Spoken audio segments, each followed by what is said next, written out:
This is Whitetail Rendezvous Podcast with Bruce Hutchin, episode number 006.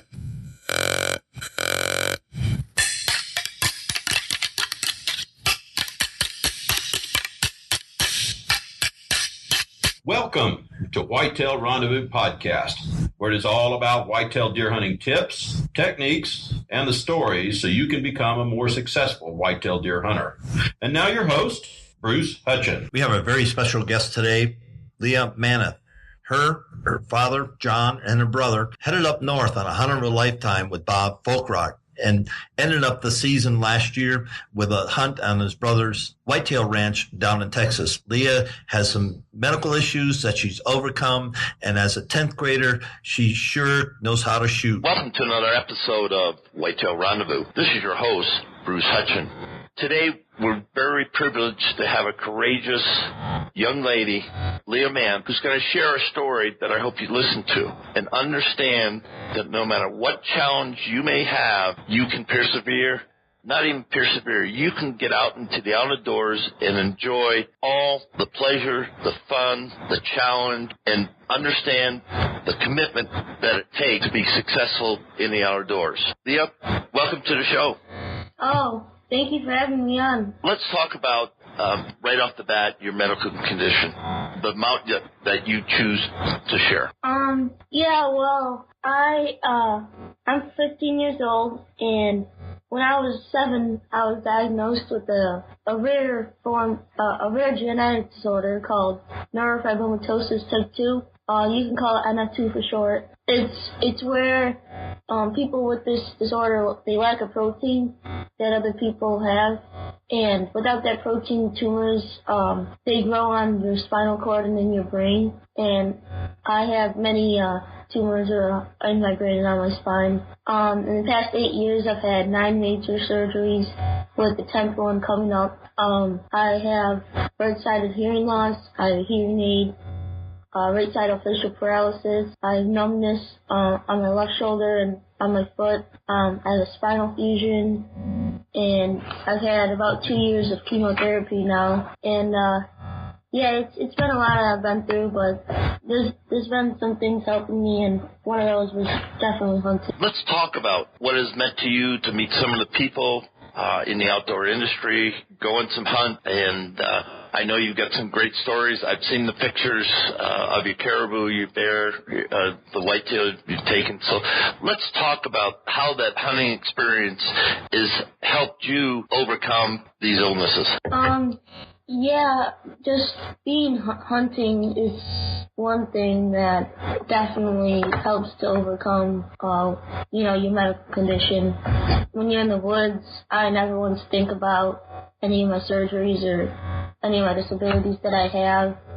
All you're focused on is being in nature and being in the fresh air and going for the animal of your choice. It really helps a lot to have another thing on your mind other than just medical stuff. Let's talk about your trip north of the border and the animals and the people who made that trip possible. So my dad is a teacher, and his student got something called a hunt of a lifetime, and it's kind of like a Make-A-Wish for people who like hunting.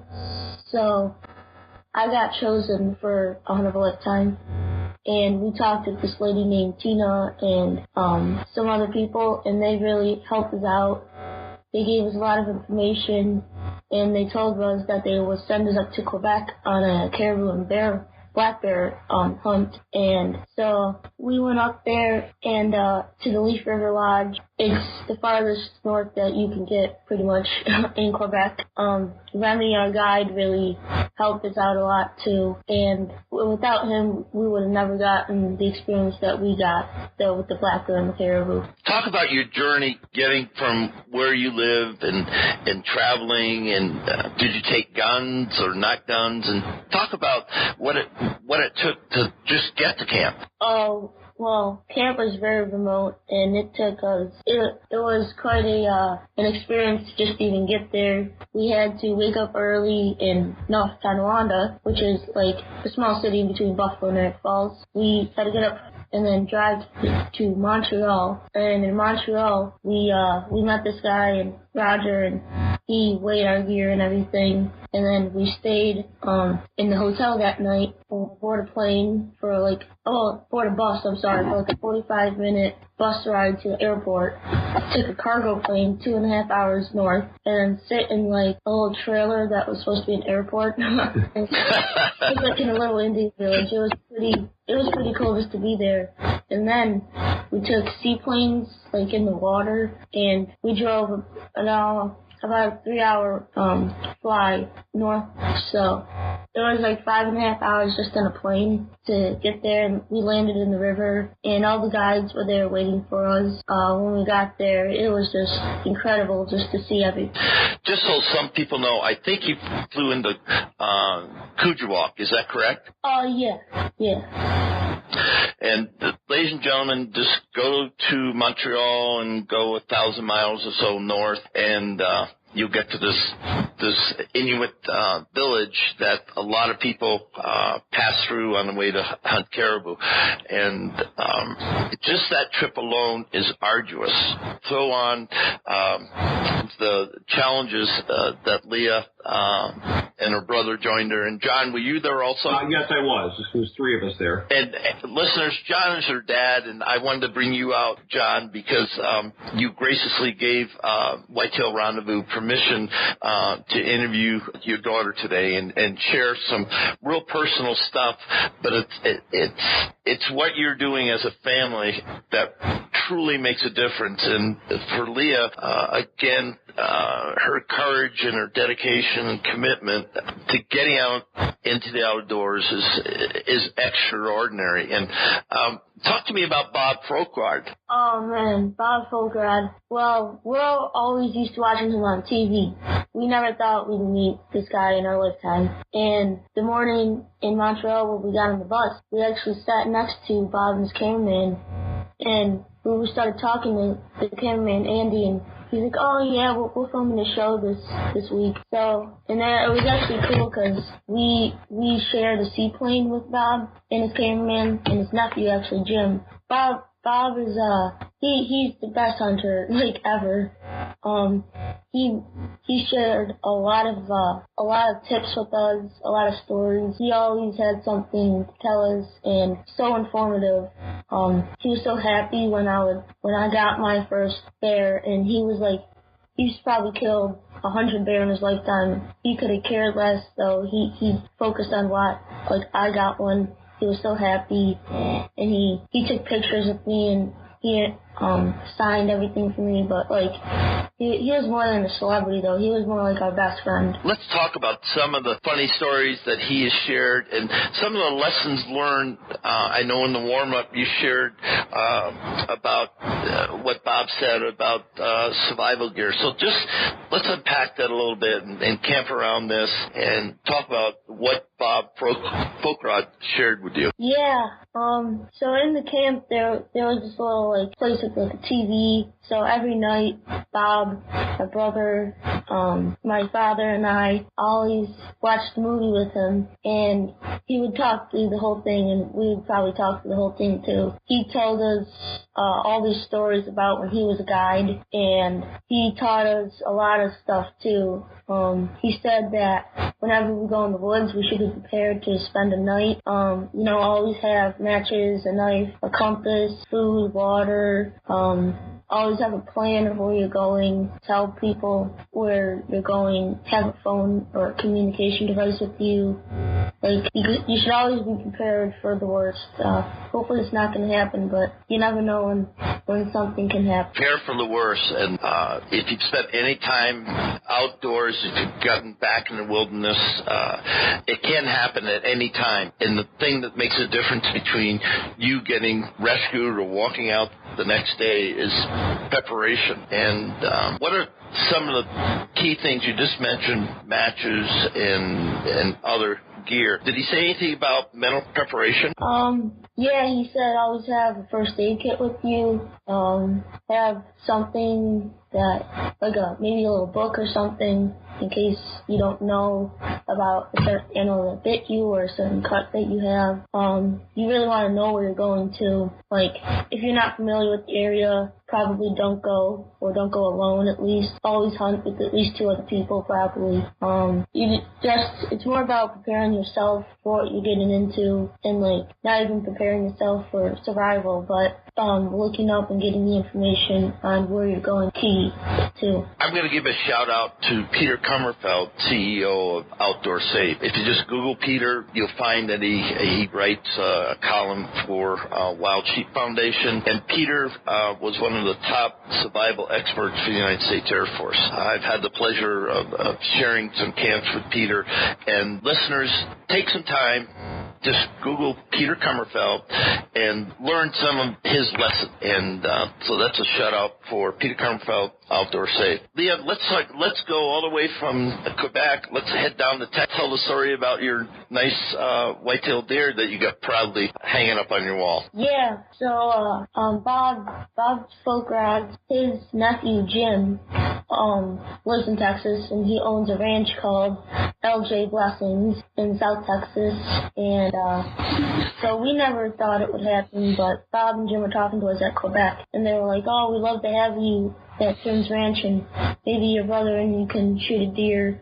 So, we kind of forgot about it, and a couple weeks later, the phone rings, and I answer, and it's Bob Folkrod on the phone, and he's telling me all about this plan he has to bring us down to Texas, film another show with us, get me a doe and a buck, get my brother a buck, get my father nothing, but he goes... Wait a minute, Leah, get your father what? He doesn't get anything. Don't worry about the kids, I guess. That's priceless. Yeah, so, be honest with you, Bruce, it was such a joy to watch my kids get these animals that it didn't even matter to me at all. You know what that's like, being a parent and stuff.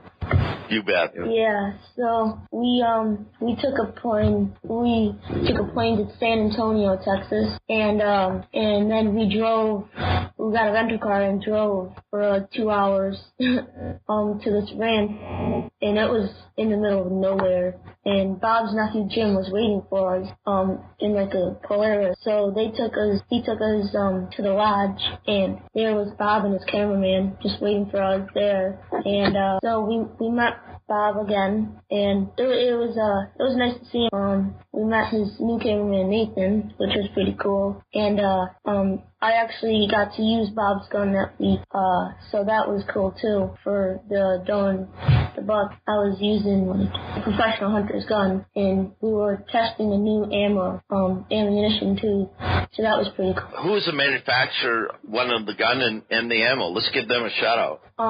For both of them, it was Winchester. Did it have a scope on it? Yeah, it was a 270 gun too. Okay, and what type of scope were you using? I don't know what type Bob's scope was.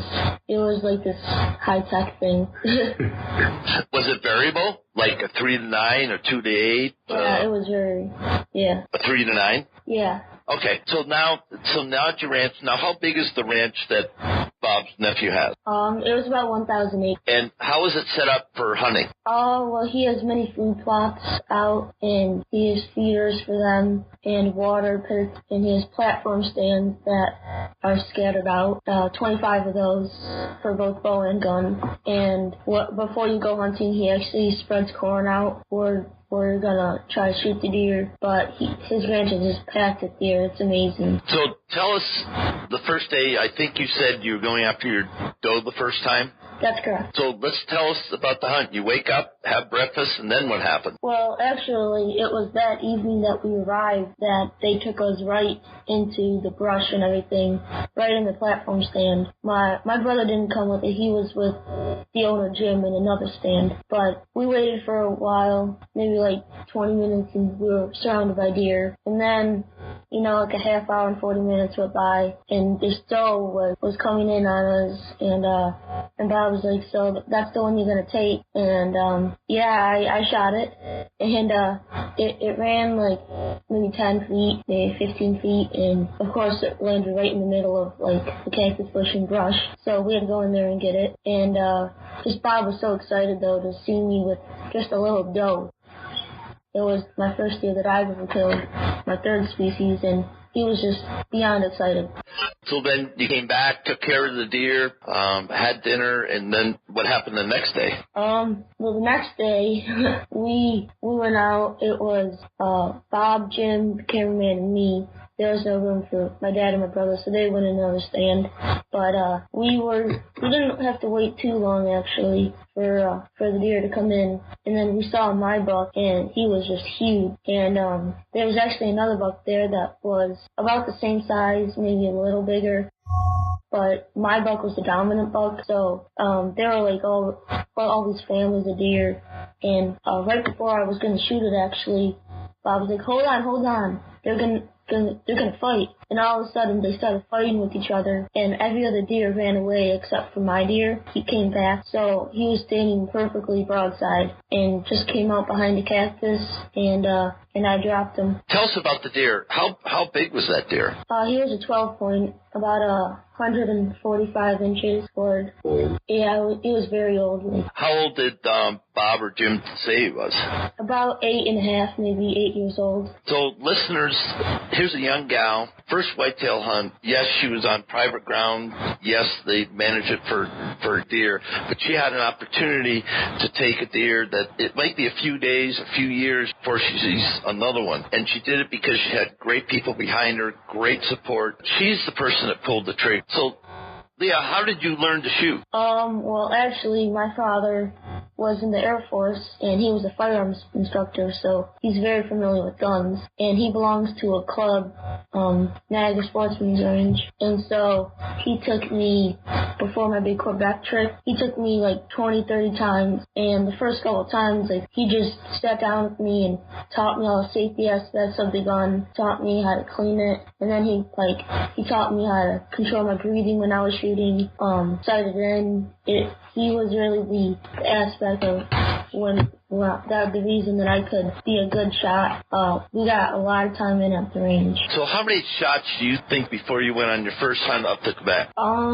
We went through boxes and boxes of ammo, probably at least 200 shots, if that, maybe more. I'm going to hold you right there. Listeners, if you don't know your weapon of choice intimately, rifle, muzzleloader, crossbow, compound bow, traditional bow, and if you're not using that, then don't expect to have great success. Leah, how many shots did you shoot? I shot one sighting it in Quebec. I shot one shot at the Caribou and one shot at the bear. And how many shots? One each, just 2 shots. So, ladies and gentlemen, here's a young lady. Forget about her issues for a second. She went, shot a caribou, shot a bear, shot a buck, shot a doe, and sighted her rifle in because she took the time and was committed to being an ethical hunter and doing it right. So, lessons learned to us all.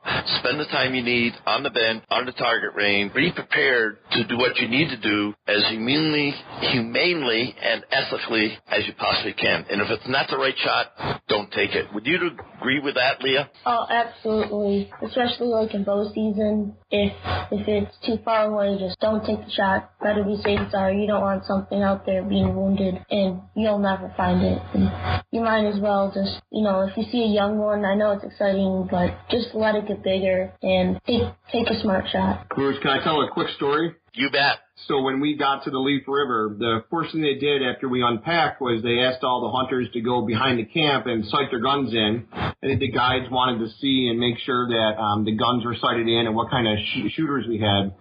And Bob and Jim didn't do that. But we went in the back and with these 6 other hunters, and they were a hunting party that came from a corporation. It was like a corporate-sponsored thing for salesmen, and it was a very expensive hunt.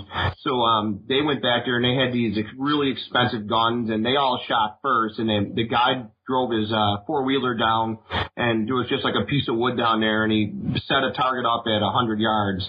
And it took each of them about 5 or 6 shots, even more, and adjusting everything to get their sights so they were even close. So then it comes Leah's turn. So she walks up, she gets in a kneeling position, and she concentrates very well. She's a very good shot, and she takes a shot. And the guy looks through the spotting scope, and he goes, bullseye. And he turns to these 6 guys. He goes, you just got your butt kicked in by a 15-year-old. And they just burst out laughing, and they were so excited. And she had her Savage Arms 270 that Savage Arms donated to her. And it was just a real base gun with a standard scope on it, Bushnell scope, and she totally outshot these 6 guys, and they thought it was great. They really enjoyed the experience. Thanks for sharing that, John. And that just echoes and supports what we said a few minutes ago. And Leah's proof positive. She got on the range, she comfortable with her weapon of choice, and then she went out and did exactly what she had done hundreds of times before. And you got to become familiar with, again, your weapons of choice,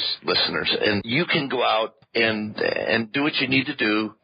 Very simply, enjoy the hunt. And when the time comes to put a period on the hunt, you're gonna show up and do the job. And as we see out west here in Colorado, you're gonna get her done. Leah, let's talk about lessons learned overall. Traveled, you met a lot of different people.